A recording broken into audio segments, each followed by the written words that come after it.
अस्सलाम वालेकुम students, hope you are doing well. Accounting circle के चैनल के ऊपर खुशामदीद। स्टूडेंट, जैसा कि आपको मालूम है कि हमारा बीकॉम पार्ट 1 या एडीसी पार्ट 1 का वर्कशीट का टॉपिक चल रहा था और आज के लेक्चर के अंदर हम ईयर 1998 रेगुलर का क्वेश्चन नंबर 1 वर्कशीट का जो है वो सॉल्व करेंगे और देखेंगे कि इसके अंदर आपको क्या कह रहा है। बेसिकली ये वाला जो क्वेश्चन है वो मंथ वाइज है, यानी एक मंथ का डेटा दिया हुआ है और उसके अकॉर्डिंगली आपने इसका सॉल्यूशन करना है। बहुत छोटा सा सवाल है, बहुत ज़्यादा ट्रिकी नहीं है।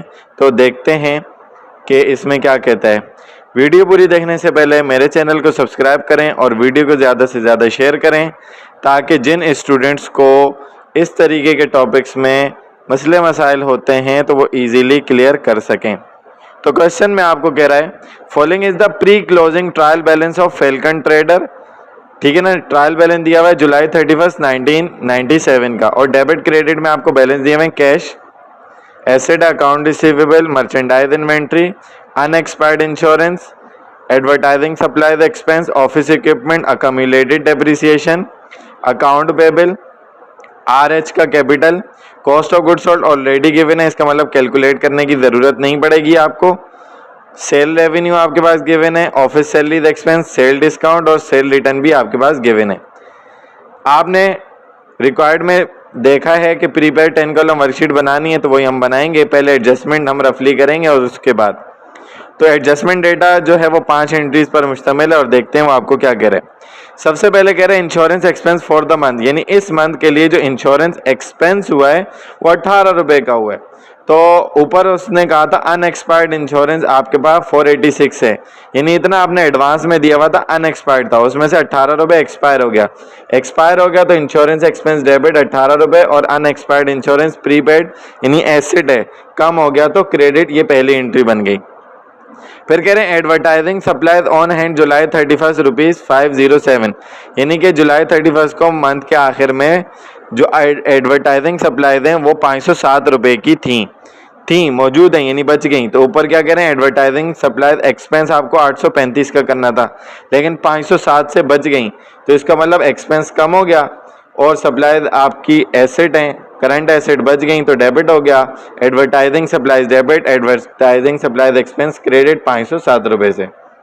उसके बाद कह रहे हैं डेप्रिसिएशन ऑन इक्विपमेंट 75 का हुआ, इक्विपमेंट पे depreciation fix entry, depreciation expense debit, allowance for depreciation credit 75 rupees से। उसके बाद कह रहे हैं salaries earned bye employees but yet not paid, employees ने सैलरी अर्न तो कर ली यानी सर्विस तो दे दी लेकिन उनको पे नहीं की, तो हमारे लिए ये 200 पेबल है। तो सैलरीज एक्सपेंस डेबिट, एक्सपेंस बढ़ गया, पे नहीं किया, लाइबिलिटी बढ़ गई, सैलरीज पेबल क्रेडिट 200 से। ठीक है, और साथ में कह रहे हैं एंड सैलरीज प्रीपेड 150 रुपये से प्रीपेड है। प्रीपेड का मतलब इतना एक्सपायर नहीं हुआ, बच गया पोर्शन, तो एक्सपेंस कम हो गया, सैलरीज एक्सपेंस क्रेडिट 150 से और प्रीपेड सैलरीज डेबिट 150 से। उसके बाद लास्ट आपके पास एंट्री गिवन है, कह रहे हैं provide for bad debts at 10% of account receivable. ठीक है ना, अकाउंट रिसीवेबल का 10% आप बैड डेट्स जो है वो बनाइए। तो अकाउंट रिसीवेबल आपके पास 2000 था, एंट्री फिक्स बनेगी, 2000 का 10% होता है 200, तो bad debts expense debit, allowance for bad dates credit 200 से आपके पास ये एंट्री बन जाएगी। तो ये आपकी एंट्री थी। अब चलते हैं हम अपनी वर्कशीट की तरफ और देखते हैं कि वो आपको इसमें क्या कहता है। इसको ज़रा मैं एडजस्ट कर लेता हूँ, सही है जी, और इसके बाद मैं आपको समझाता हूँ। तो falcon trader 10 column worksheet for the period ended July 31 1997, particular trial balance, adjustment, adjusted trial balance, income statement, balance sheet और सबका डेबिट क्रेडिट का कॉलम।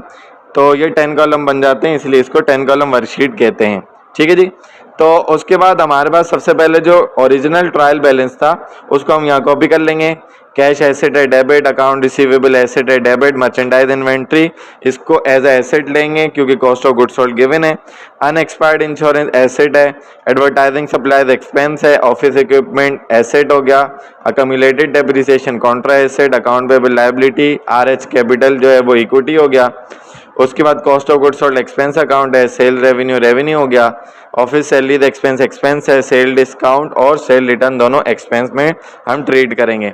तो ओरिजिनल ट्रायल बैलेंस का जो अनएडजस्टेड ट्रायल बैलेंस था उसका टोटल है 26,796। ठीक है, दोनों साइड इसको हमने नीचे सब टोटल में और ग्रैंड टोटल में भी मेंशन कर दिया। अब उसके बाद अगर हम एडजस्टमेंट करें तो हमारे पास जो एडजस्टमेंट हो रही है वो अनएक्सपायर्ड इंश्योरेंस जो थी वो 18 रुपये से कम हो रही थी। ठीक है ना, कि इतनी इंश्योरेंस हमारी कम हुई है, प्री एक्सपायर्ड था ना, इस महीने का इंश्योरेंस 18 रुपये से एक्सपायर हो गई है तो अनएक्सपायर्ड इंश्योरेंस कम होकर क्रेडिट हो जाएगा। इसी तरीके से एडवर्टाइजिंग सप्लाईज एक्सपेंस 835 था, हमने कहा था 507 से बच जाएगा, इसका मतलब इतना एक्सपेंस कम हो गया तो क्रेडिट हो गया। उसके बाद आपका कम्युलेटेड डेप्रिसिएशन 276 था, लेकिन मजीद इस महीने का डेप्रिसिएशन 75 हुआ तो कम्युलेटेड डेप्रिसिएशन या अलाउंस फॉर डेप्रिसिएशन क्रेडिट हो गया। उसके अलावा आपके पास एक एडजस्टमेंट जो थी वो सैलरीज में थी, 2000 पहले से सैलरीज थी, 200 रुपये से अनपेड थी और 150 रुपये से प्रीपेड थी। तो जो अनपेड था वो एक्सपेंस बढ़ गया तो हमने डेबिट में कर दिया, जो प्रीपेड था वो एक्सपेंस नहीं हुआ तो वो कम हो गया, हमने उसको क्रेडिट में लिख दिया। तो ये वो अकाउंट्स हैं 5 जो एडजस्ट हुए हैं, और ये वो अकाउंट्स हैं जो न्यूली अपीयर्ड हुए हैं, पहले नहीं थे। इंश्योरेंस एक्सपेंस डेबिट हो गया, एडवर्टाइजिंग सप्लाई 507 से डेबिट हो गया, डेप्रिसिएशन एक्सपेंस डेबिट हो गया 75 से, सैलरी पेबल क्रेडिट हो गया 200 से, प्रीपेड सैलरी डेबिट हो गया 150 से, बेड डेट्स एक्सपेंस डेबिट 200 से और allowance of bad debts credit 200 से। तो एडजस्टमेंट्स के डेबिट क्रेडिट को हमने टोटल किया तो 1150 आ गया, दोनों साइड हमने इसको लिख लिया। अब हम इसको एडजस्टेड ट्रायल बैलेंस के अंदर लेकर जाते हैं और फाइनल बैलेंस देखते हैं। तो कैश के अंदर कोई एडजस्टमेंट नहीं, एज इट इज कॉपी किया, अकाउंट रिसीवेबल में भी और मर्चेंडाइज इन्वेंट्री में भी। अनएक्सपायर्ड इंश्योरेंस में 486 माइनस 18 तो 468 रह गया, और एडवर्टाइजिंग सप्लाई 835 माइनस 507 तो 328 रह गया।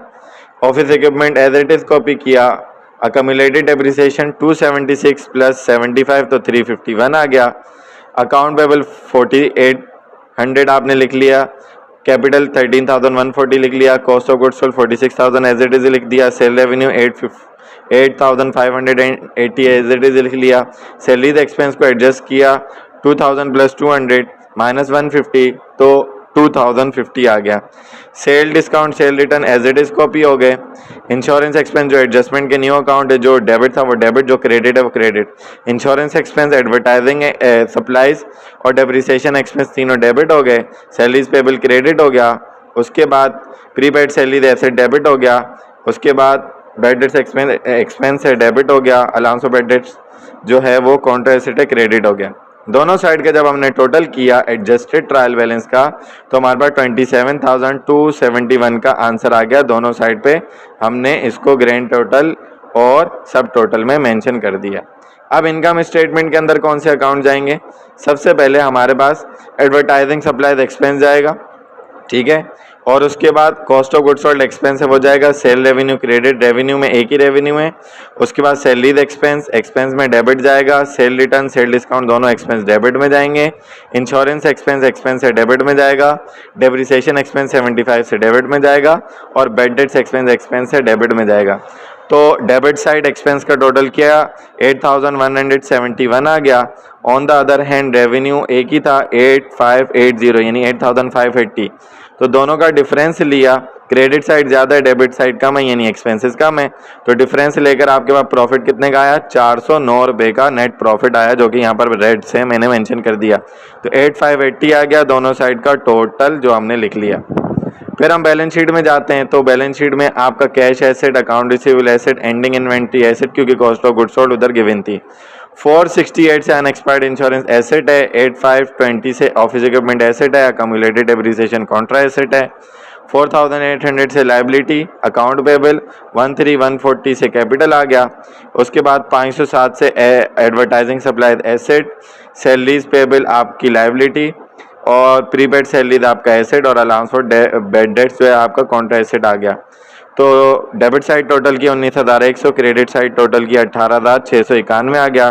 क्रेडिट साइड कम है तो प्रॉफिट ऐड करवा देंगे, दोनों साइड 19,100 रुपये आ जाएगा। सो आई होप कि ये पूरा क्वेश्चन आपको समझ में आया होगा, बहुत आसान सा था। कोई बात समझ में नहीं आती तो कमेंट सेक्शन में क्वेश्चन करके पूछ सकते हैं।